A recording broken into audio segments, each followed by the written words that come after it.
시간을 내줘서 대단히 고맙습니다. 농림축산식품부의 국정 운영이 굉장히 많이 있는데 그중에 쌀값 안정적 유지를 위한 방안이 무엇인지 거기에 대해서 장관님의 고견을 듣고 싶습니다.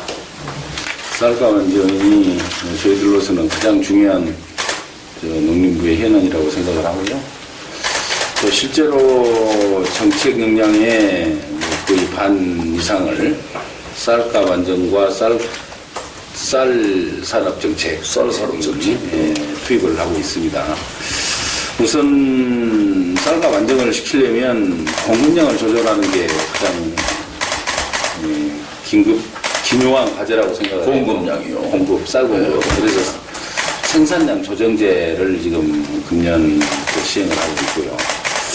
금년에 한 32,000헥타르 쌀 재배 면적을 줄였는데 결과를 놓고 보니까 32,000헥타를 줄인 건 맞는데 다시 15,000헥타가 더 증가가 됐더라고요. 한쪽에서. 줄였는데 증가. 예, 그렇습니다. 그래서 실제로는 17,000헥타가 줄어들었고 어쨌든 17,000헥타가 됐든 32,000헥타가 됐든 쌀 생산 면적이 감소한 것은 뭐 틀림없는 사실입니다.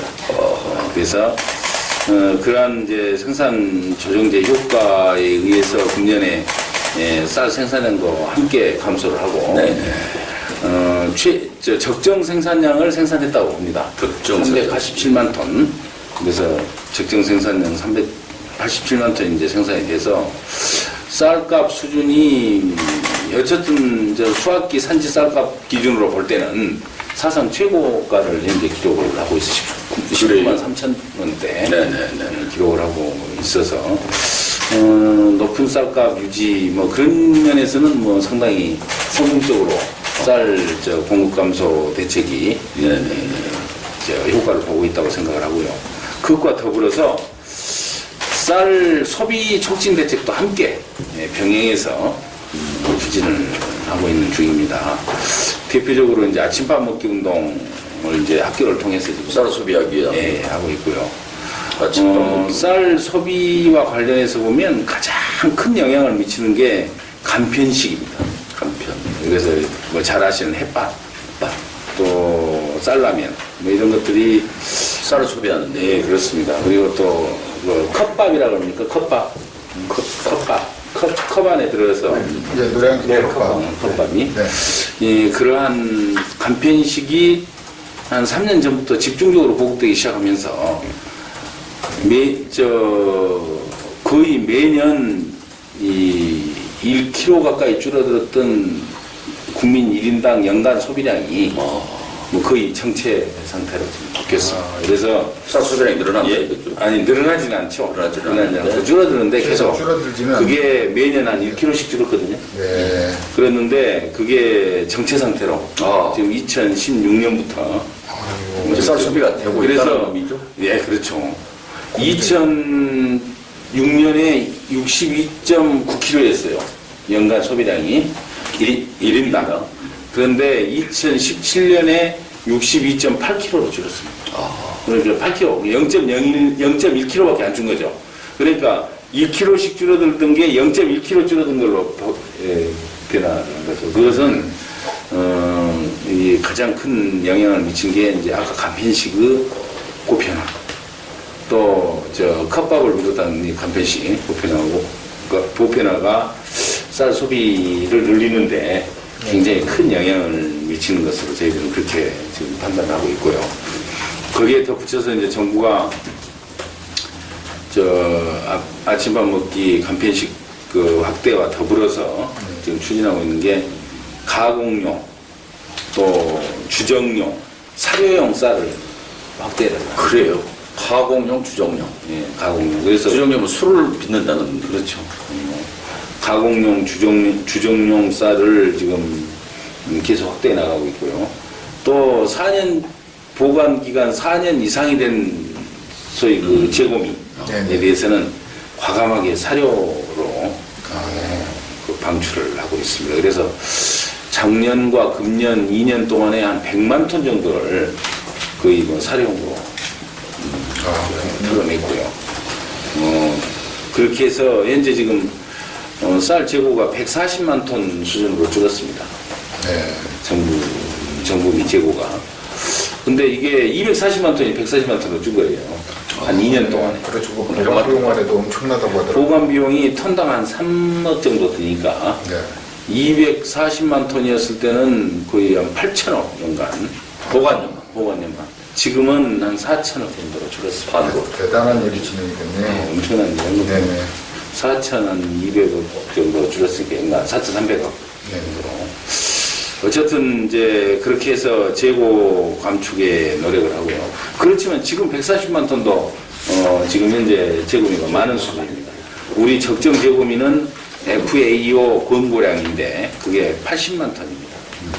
140만 ton이기 때문에 내년도 아주 고강도 재고미 감축 대책을 계속 추진을 해야 되고요. 아울러서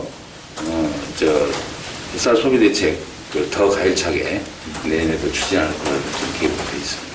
농정을 하다 보면은 여러 가지 그 장관의 입장에서 할 일도 많겠습니다만 이렇게 인플루엔자 부분이요. 조류 인플루엔자가 예. 그게 또 찾아올 수 있는 확률도 있고 그 전염병에 대해서 가축전염병. 예.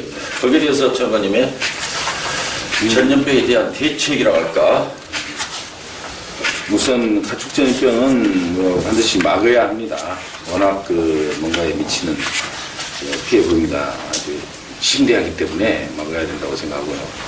막아야 되기 때문에 사전 차단에 최선을 하고 있습니다. 사전 예방. 우선 가축전염병 중에서 AI 그러니까 조류독감 경우 예를 들어보면 일단은 찰새 분변 검사를 해서 거기에 이제 AI 바이러스가 발견이 되면 저병원성이냐 고병원성이냐를 먼저 판별을 합니다. 저병원성, 고병원성. 저병원성인 경우에는 뭐 크게 문제가 되지 않습니다만은 그러나 저병원성도 이 굉장히 기온이 떨어지게 되면 저항력이 약화된 산란계에는 영향을 줄 수가 있습니다. 고병원성이 아직까지 발견되고 있지 않습니다만 고병원성. 발견이 되면 즉각적인 이제 이동제한 조치를 비롯한 그 당해 시군 지역의 자치단체에 대해서는 강력한 사전 차단 조치를 취하고 또 아울러서 뭐 전 축사에 대해서 소독 방제를 하도록 이렇게 지금 추진하고 있고요. 이렇게 해서 일단 사전 차단을 위해서 최선을 다하고 그렇지만은 발생을 해버리면 거기에 대한 초동 조치가 이제 중요합니다. 그래서 3km 이내 모든 가금류에 대해서는 살처분 조치를 하도록 작년까지는 500m 반경 500m 예, 3km까지 확대를 했고요.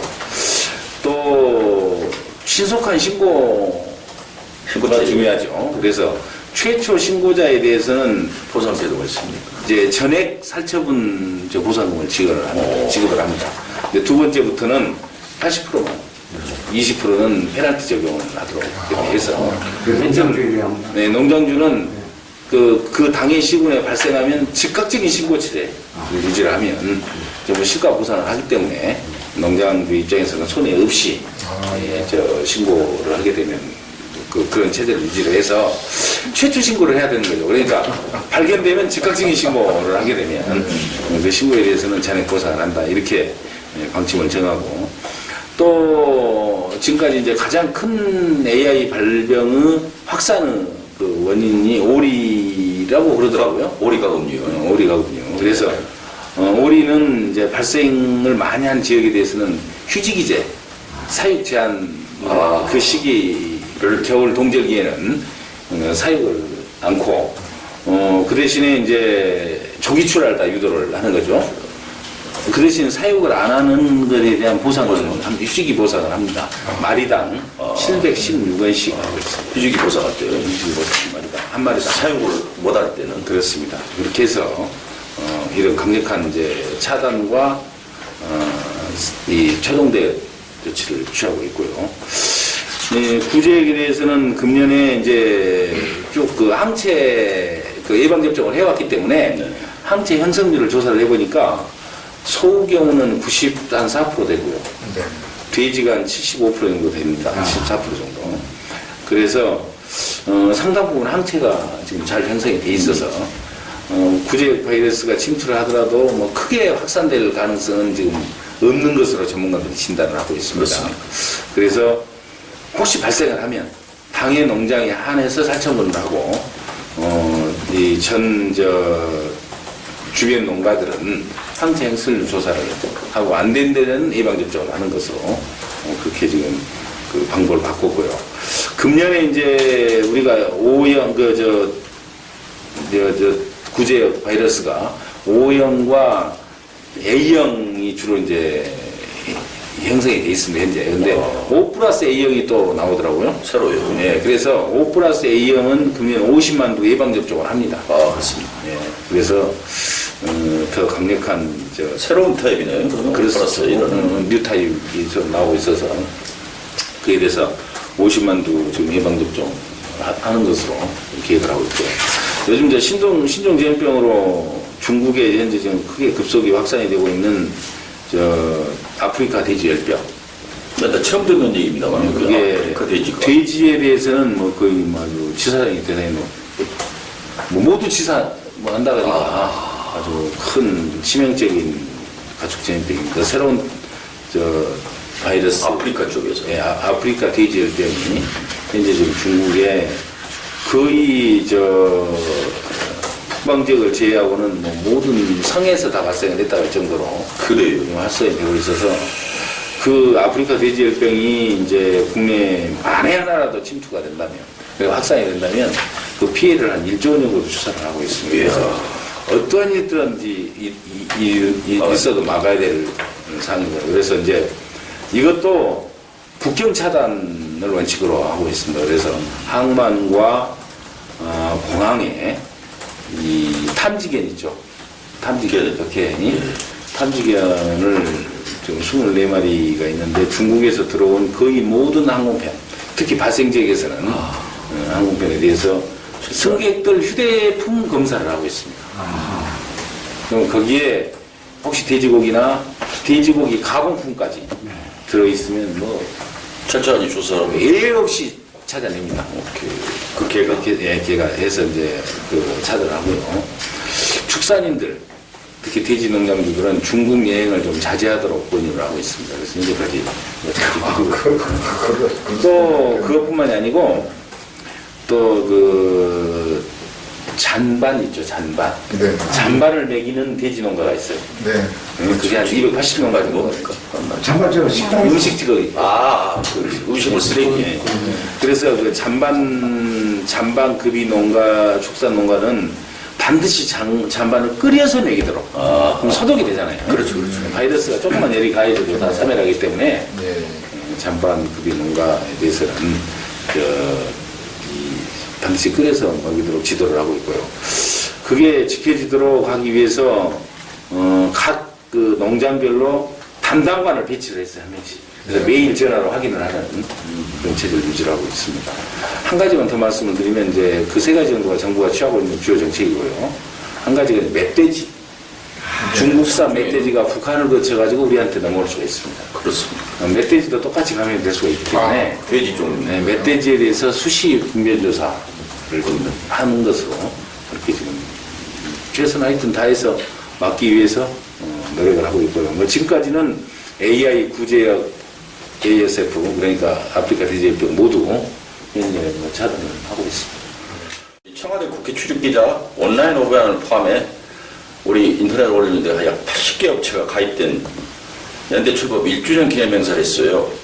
거기에 대해서 우리 장관님의 우리 인터넷 언론인연대에 대한 한 말씀을 해주시면 대단히. 예, 뭐 많은 언론 매체들이 참여를 해서 최근에 출범 1주년을 기념 행사를 했다는 말씀을 드렸습니다. 네. 진심으로 축하를 드리고 제가 그때 주말이어서 지역구에 긴급한 사항이 있어가지고 가지 못했습니다만은 영상을 통해서 축하를 드렸습니다. 다시 한번 이런 기회를 빌어가지고 진심으로 축하를 드립니다. 언론 환경이 사실 많이 바뀌고 있습니다. 그동안에 정의 중심 온라인의 정의신문 또 그리고 지상파 중심의 언론 환경들이 아주 급변하게 바뀌고 있다는 걸 미디어 우리가 다 환경이요. 공유를 하고 있는 상황이고요. 그런 가운데 인터넷 언론의 역할과 중요성이 대단히 크게 강조가 되고 있습니다. 그런 차제 우리 인터넷 언론 연대가 네. 새롭게 출범을 해서 아주 맹 활약을 보이고 있는 점에 대해서는 아낌없는 박수를 다시 한번 보내고 싶습니다.